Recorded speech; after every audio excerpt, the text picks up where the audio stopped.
ministre Ousmane Diagne. Alors, le ministre Ousmane Diagne, le fait que nous remercions ce poste au ministère de la justice, que tout le monde en parle.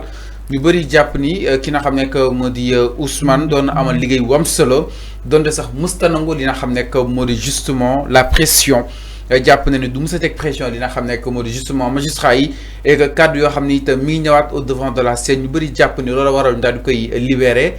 Alors naka ndadi jangate le départ d'Ousmane Diagne à la tête de la justice? Oui, man sama jangat, je pense que c'est logique.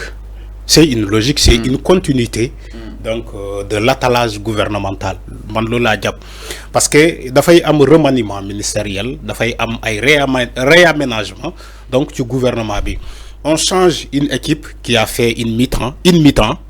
Donc on amène des réajustements ci équipe bobu pour équipe bi meuna performer. Quand tu regardes le gouvernement de Sonko, yag na ko fi wax. Quand ils ont gagné en 2024, ils ont mis en place une équipe. Une équipe qui a démarré d'abord à gouverner.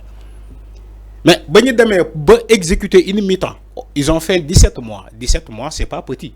Maintenant, quand il fait 17 mois, il est normal de se réévaluer. Le gouvernement se réévalue pour voir l'an mo dox ak l'an mo doxul. Maintenant, ci réévaluation bobu, ils ont jugé nécessaire de s'opérer à des changements. Moi, changement, mom ngeen gis ni amna ay ministres yi dem, amna ñeneen ñi ñew pour remplacer len. Lolu moy ay réajustement, lolu moy ay réaménagement, lolu moy ay remaniement. Donc c'est une logique, c'est une continuité étatique. Alors, so ñëwé ci ministre bi, la question que tu m'as posée, qui est le ministre de la Justice, Maître Ousmane Diagne. Maître Ousmane Diagne, c'est quelqu'un qui est stable. Il est stable. Il est cohérent dans sa démarche. Mais il a son intégrité. Son intégrité. C'est un homme intègre. Quand je dis son intégrité, le magistrat qu'il a été, un magistrat sans pression, un magistrat qui est quasiment logique dans ses bottes. Exactement. Alors, quand il est un bon magistrat, quand j'ai fait les louanges de Maître Ousmane Diagne en tant qu'un bon magistrat, alors, sous qui son poste de ministre, le ministre de la Justice, il s'est trouvé qu'il a voulu mêler son métier de magistrat, un magistrat intègre, un magistrat sans pression, mu bëgg a jël loolu yóbbu ko ci son poste de ministère. mooy yoon. moo tax ma ne la non déglu ma intégrité la ñuy sàkku ci ministère yi. déglu ma moo tax ma ne la dès le départ il est dans sa logique.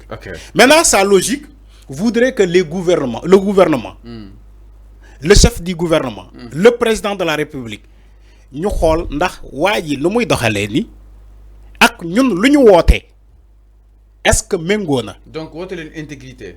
Non du intégrité. lan ngeen woote kon su fekkee Ousmane Diagne intégrité lay dawal. Fallou da ngay def ndànk. Je suis dans mon analyse. Ok. Alors ministre bi. ba mu ñëwee taxaw ne le gouvernement. Ministre bi nee na le temps de la justice n'est pas le temps des hommes. Ousmane Sonko taxaw tontu ko. mu ne ko la justice est rendue au nom des hommes. Ok. Je ne sais pas si il y a tu comprends ce que je veux dire. Quand le ministre dit le temps de la justice n'est pas le temps des hommes, Ousmane Sonko dafa tontu ki lolu ci benn jotaayam dafa ne la justice est rendue au nom des hommes. Donc il y a une chose qui s'est passée. Pastef bu mu ñëwee dafa ne ñoom dafa am lu ñu diggoon askan wi. Mooy bu ñu accéder au pouvoir bu ñu gagner ba nekk au pouvoir dinañu rendre justice. Nan la ñuy rendre justice mooy li fi yàqu woon ñu defaraat ko. Sénégalais yi njàqare bu ñu amoon ci justice bi ñu fexe ba sénégalais yi retrouver seen confiance envers la justice. Dossier yi yu mu Macky Sall tegoon concom waa PASTEF dañu diggoon askan wi ni que ñoom bu ñu ñëwee dossier yooyu dinañu teggi non seulement dinañu teggi conc Macky Sall mais dossier yooyu dinañu fexe ba ñu juger dossier yooyu yemuñu ci loolu waa PASTEF dañuy ne askan wi ñoom bu ñu accéder au pouvoir ils vont régler la question des massacres. Le massacre bi fi amoon mars 2021 ba juin 2023. PASTEF dañuy diggé woon askan wi que ni toutefois bu ñu accéder au pouvoir ils vont régler ce dossier là. Justice soit, ils vont faire pour que justice soit rendue. Alors, ben nous sommes au pouvoir, nous nommons un ministre qui s'appelle Ousmane Diagne, un magistrat intègre. Nous nommons à la tête de la justice, de la dame justice. Parce que nous voulons justice bi dox, wala dossier yi dox, ñu doxalé ko, mais ministre bi gissewu ko noonu. Lolu moy première incohérence bi yow ñu fal ñu nommé la nga nek ci pouvoir wa PASTEF ne la ñun ni lañ ko bëggé won ni dossier yi démé ni yow ministre bi nga taxaw nga ne yow kenn du def pression ci yow kenn du la tek pression xama lolu tamit boko waxé un gouvernement bi yakamti xama Bassirou Diomaye Faye non, je pense qu'en termes de procédure non c'est pas non en termes de justice c'est pas la procédure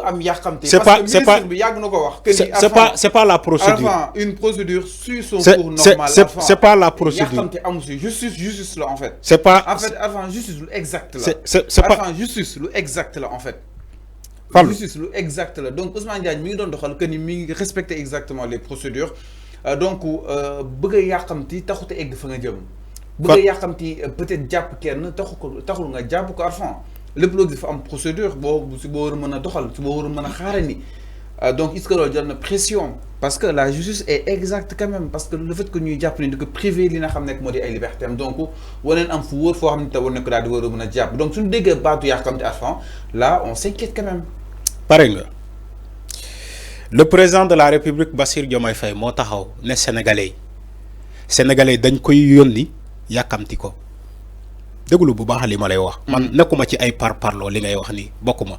dama ne président Bassirou Diomaye Faye moo taxaw ne sénégalais yi dañ koo yónni yàkkamti ko yaa ngi dégg. moom mu former un gouvernement yónni leen ba pare yàkkamti leen il faut écouter bien ce que les gens disent.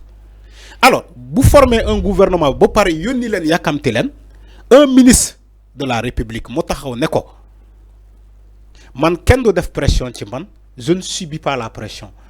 Le meilleur entre les deux parties, moi ñu négocier un consensus, yow nga dem sa yoon, ñu remplacer que parce que tu ne veux pas la pression. Man loolu laa ko jàngatee. Man jàngat boobu laa am. dossier bu nekk en cours. quand un ministre bi taxawee nekk ne Sénégalais yi man kenn du exercer pression ci man ce ministre là doit être démis de ses fonctions ñu remplacer ko par keneen. Tu sais pourquoi déglu bu baax man dama bëgg nga déglu ma ak xel pas des sentiments dans un pays de droit. Dans un pays de droit. Oui, dans un pays de droit. C'est un dossier qui suit. On gouverne pas avec des sentiments. Fallou, je suis désolé. Mais un dossier qui suit une procédure normale, Arfan. Dans un pays de droit. Ok, allez-y, demande. Dans un pays de droit. Dans un pays de droit, Fallou, on ne gouverne pas avec des sentiments. État de doxé non. État de doxé ci ay sentiments. C'est ce que toi tu fais. Journalistes mën nañu doxé ak ay sentiments mais pas un gouvernement. Gis nga gouvernement bu doxé ak ay sentiments dafay lajji, dafay échouer. À un moment donné, loolu moo daloon Macky Sall. Parce que vers son deuxième mandat, Macky Sall dafa doon gouverner avec des sentiments. Li neex waa Benno Bokk Yaakaar neex na ko wala dañu jàpp sama diw même bu sàccee damay jël sama loxo teg ko ci conc ci dossier yi.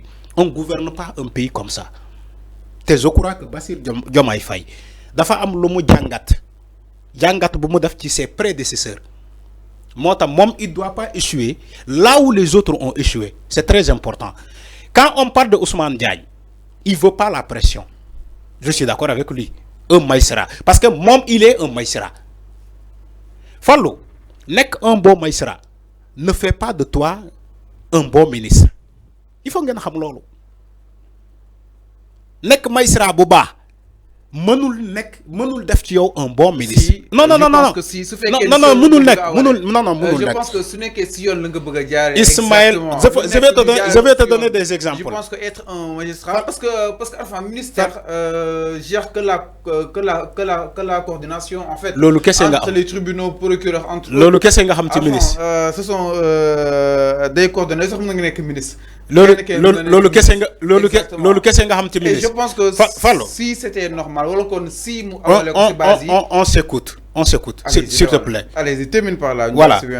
Fallo. OK. Nek un bon magistrat ne fait pas de toi un bon ministre. OK, termine sur ce point. L'exemple, gis nga Sénégal, ba mu bindo ba légui, chaque jour ñu gis les mêmes exemples. Ismaïla Madior Fall.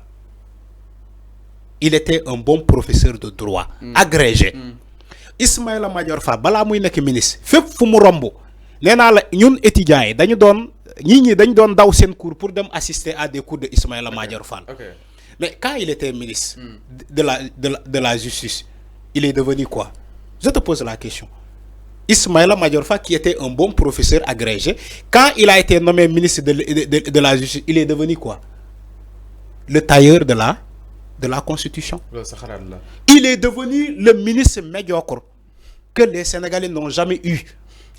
Alors, quand on le dit en même temps avec le cas de Ousmane Diagne. Okay. Moi, je n'ai rien contre Ousmane Diagne.